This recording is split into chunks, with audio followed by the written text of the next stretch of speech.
She came from a small Pennsylvania city that most people would never find on a map. No connections, no industry contacts, no roadmap, just an unshakable belief that she was meant for something the world had never seen before. By her mid-20s, her name was known on every continent. By her 30s, she had walked away from the spotlight entirely, not once, but twice.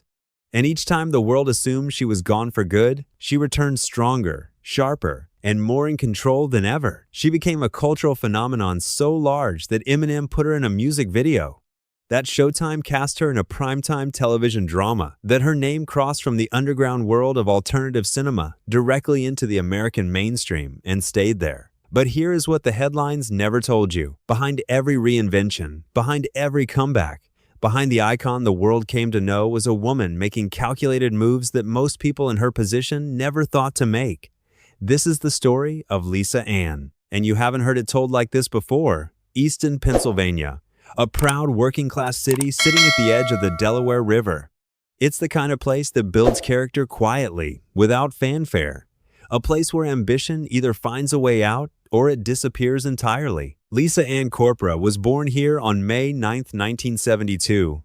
And from her earliest years, those around her could sense something different about her. Not just beauty, not just confidence. Something harder to define, a gravitational pull that made people stop and pay attention. She was not the product of a glamorous upbringing. She was not handed an easy path. What she had was something rarer. An instinct for who she was, and an absolute refusal to let anyone else decide what she was capable of. When the world of alternative cinema came calling in 1994, she didn't stumble into it.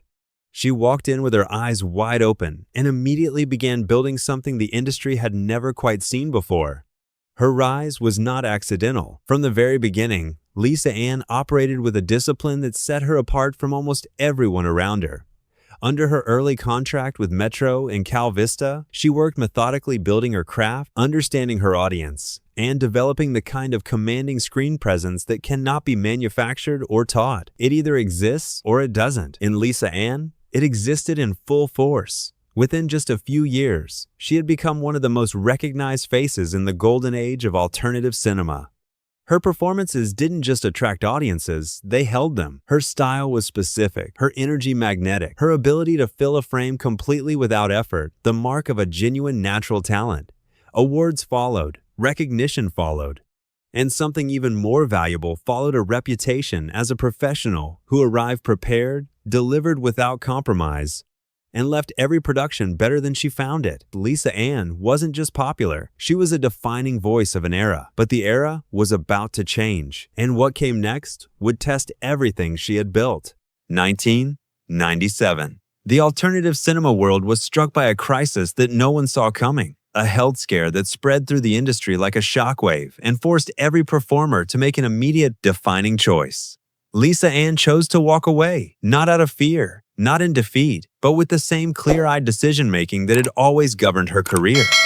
She looked at what was in front of her, she assessed the risk, and she made the call that her instincts demanded.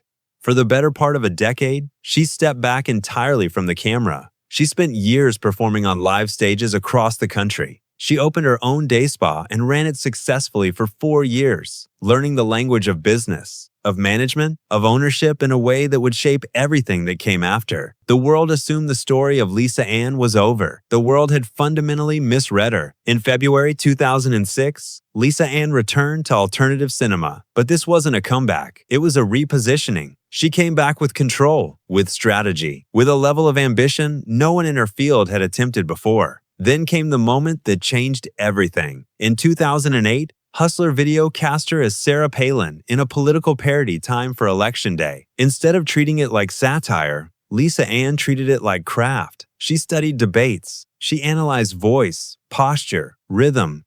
She prepared like it was Broadway. The result exploded beyond its genre. Mainstream media took notice. Eminem featured her in We Made You. Grand Theft Auto 5 gave her a voice credit. Showtime's Billions cast her in primetime television. She hadn't just returned. She had crossed over. But Lisa Ann was never just a performer. She was a builder.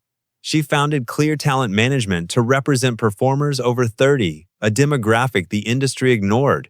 She created opportunity where none existed. In 2013, She launched Lisa Ann Productions, secured distribution with Jules Jordan Video, and directed MILF Revolution, which won an AVN award the following year. She expanded into radio, into fantasy sports, into podcasting. Every move intentional, every pivot strategic. Triple Hall of Fame inductee AVN, XRCO, Urban X, 3 decades, multiple reinventions. Zero dependence on anyone else's narrative. She entered an industry built on turnover. She left it as one of its most enduring figures. Not just an icon of a golden age, but a blueprint for reinvention. And her story, still unfolding. Was her mainstream crossover the peak of her career, or was her greatest achievement something else entirely? Tell us below. And if you value stories told with depth and precision, subscribe to Retro Cinema History and Icon Biographies. We'll see you in the next one.